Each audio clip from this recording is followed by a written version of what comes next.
Well, I hadn't seen you guys in a while, but a lot of things are taking place. Obviously, we got a lot of new faces on our basketball team, and I think today you got the schedule. We finally finalized the schedule, and it's a pretty challenging schedule. We got some two big teams. Well, we got ACC team coming here, Indiana's coming here. You got Georgia Tech. You got to go to Tech. Western Kentucky, which won 26 games last year.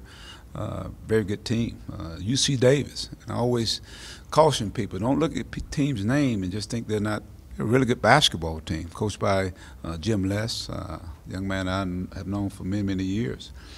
They're defending conference champions in their league. And then, of course, again, Western Kentucky is a very good basketball team, and you look at some of the other teams, they're very much improving. So it's going to be a challenging schedule, especially for a young basketball team with so many newcomers on our team, and we had everybody here this summer.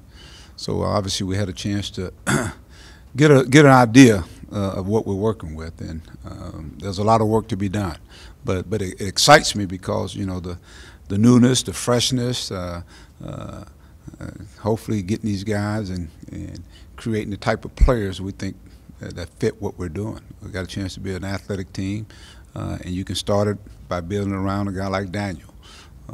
Obviously, having him come back here, and the thing I've been impressed with him, how hard he's been working and trying to be a leader. He and Adriel Bailey, as well as Jalen Harris, young man that set out last year, and that was done on purpose to have a guy that got a little seasoning against Barford and Macon and against Anton Beard, and now he has a chance to step in. So, again, when you look at our schedule, going into our league play, we had 8 teams in the NCAA last year, and a lot of those teams returned a lot of players. So it's going to be a very challenging but exciting schedule, for our fans to get a chance to see us play and watch this team grow. I think that's going to be the biggest key. They're going to have to grow and have to grow up in a hurry.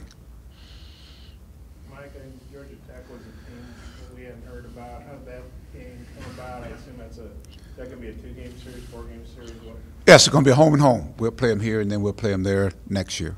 So it's a good game for our schedule, and we've got to be battle tested before we go into the SEC play.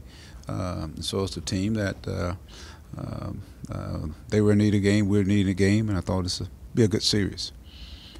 I know, last year you had a kind of a battle-tested veteran team for the most part, and you played a really tough schedule. It's a pretty tough schedule, too. I don't know if it's tougher than last year, but it's pretty tough. How do you think a young team will handle that? Well, that's going to be the challenge. Yeah, as I said, we've got to expedite some things. The learning process, it's with a young team. Obviously, there's going to be some peaks and valleys, but at the end of the day, I think we just got to get these guys between. One thing I like about this team already, Bob, they compete. They're competing against each other in our individual workouts, and we do some team workouts. They're really, really competing, and so that's a good thing to have. And now, obviously, we got to get them in shape.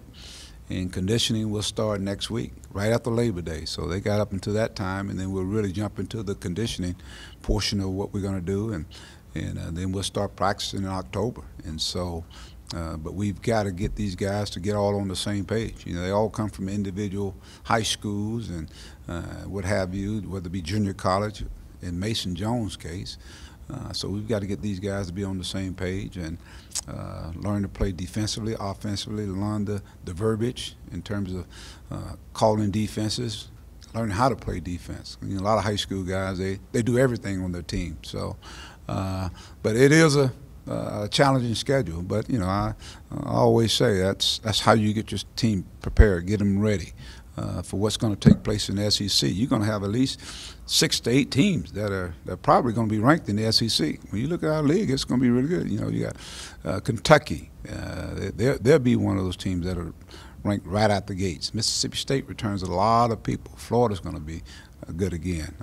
You go on and on. I mean, our league is going to be really, really good, and so we got to be battle tested and be ready to hopefully take care of the home floor and go on the road and win some games. A lot of times you can kind of ease into the season. You can't do that this year against Texas. What's your thoughts on probably the Longhorns? Well, that's again, you say Texas and Arkansas, you say the mouthful. and I didn't leave them off. But we're honored to play in that game. You know, it's a game we'll play in El Paso. We know home with Coach Richardson, but it'll be on Fort Bliss's on the base there. And it'll be in front of all the armed services there and their families, and so and they got a chance to be a really good basketball team. They lost the Mo Bamba kid, but they got all those guards back. And we played this team when they were freshmen. I think some of those guys were freshmen.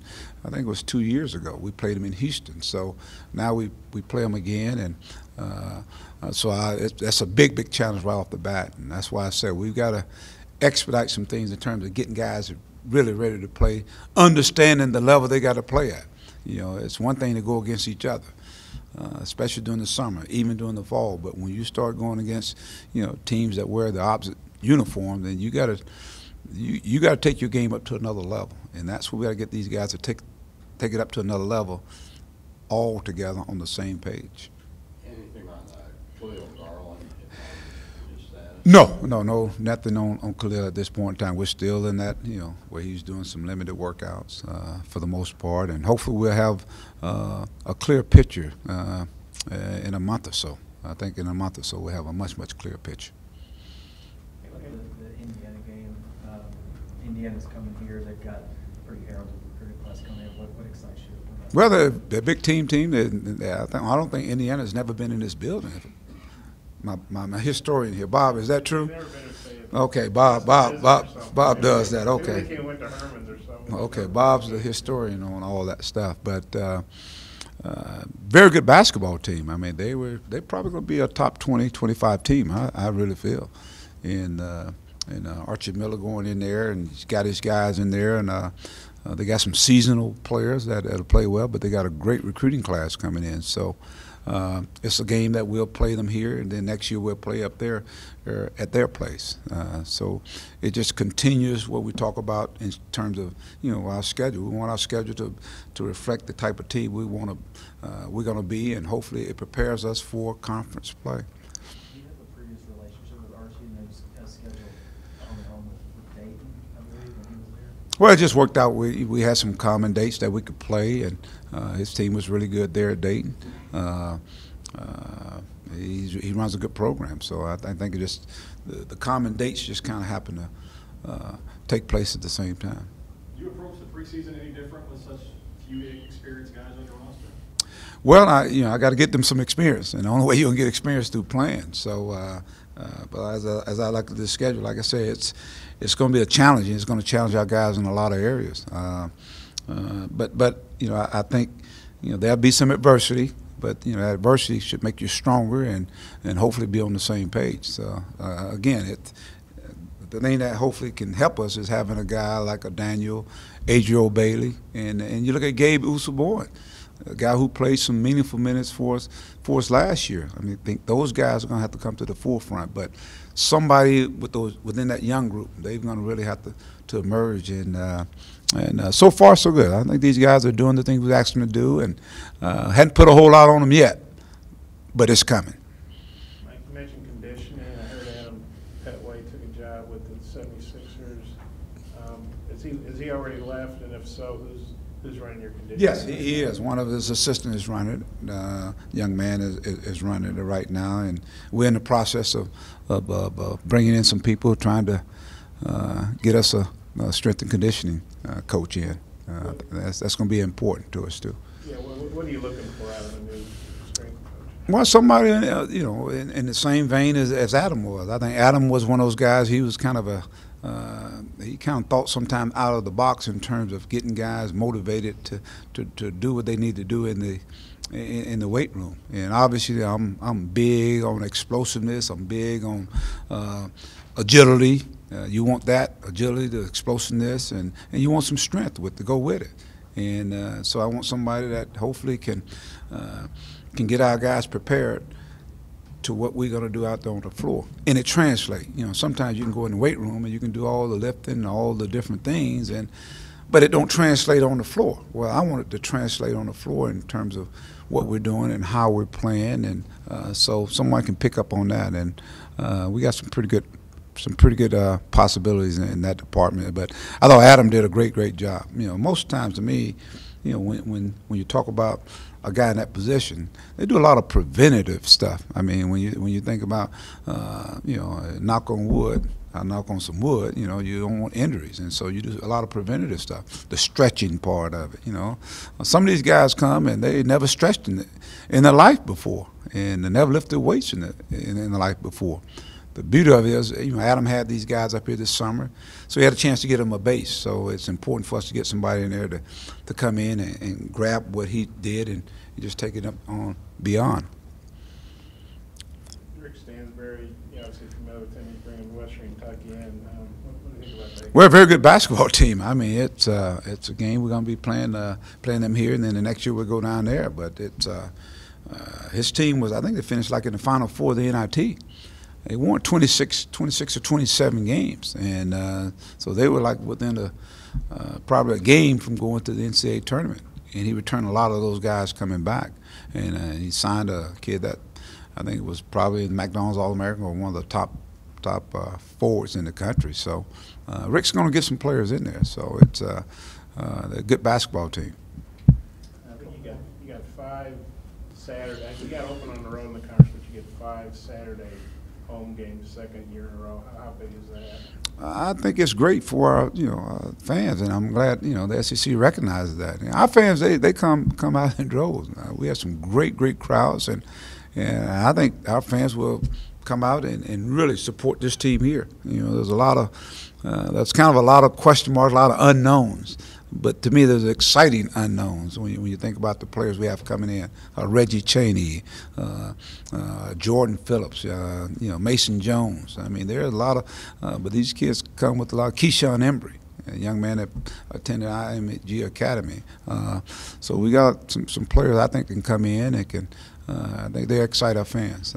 But of course, you got to start it with a guy like Daniel. Daniel is that guy. So, but having those games on the weekend, it allows our fans who show up and they show out, they continue to make Bud Walton Arena what it is. How's Isaiah Joe adjusting to the college? So far, so good. I mean, Isaiah, obviously, the strength is going to be a big factor in what takes place with him. But I've seen some wiry, strong guys. I remember Lee Mayberry coming in here, probably about 150 pounds. I remember Scotty Thurman not coming about 170 as well. T.J. Cleveland coming in 145. I mean, so sometimes there's wiry strong, but he's going to be a really good ball player. I think he has a great feel for the game. He's very coachable, works extremely hard, and obviously he can shoot the basketball, but he can do more than that. Defensively, I think he's going to be a guy that's going to help us defensively. Dez Seals, I think Dez is one of those guys that has a big-time motor. And he's putting it on display, doing a lot of different things, in terms of with our basketball team. And obviously this is early on, but I think when you think about, the potential, and that's a dangerous word sometimes, but I just think potentially if these guys continue to go at the pace they're going, continue to grasp concepts, continue to listen to coaching, I think people are gonna really like this basketball team. Mike, Arkansas announced yesterday baseball games against UALR and UAPB and Hunter said in a statement they would look at exploring options in other sports. Obviously, basketball would be one of those. How would you feel about playing those schools if that came to be? Well, I think it's one of those things that it came down from the from Hunter, and you talk about schools in our system, and Arkansas Little Rock is one of those guys in our system. Right now our schedule is, for the most part, is done, and we kind of do it in advance. But it opens up the possibility for in the future. We hadn't talked about it, but it's something that possibly could. Is that something you'd be okay with? Oh, I think it's something that's taking place, and so yes.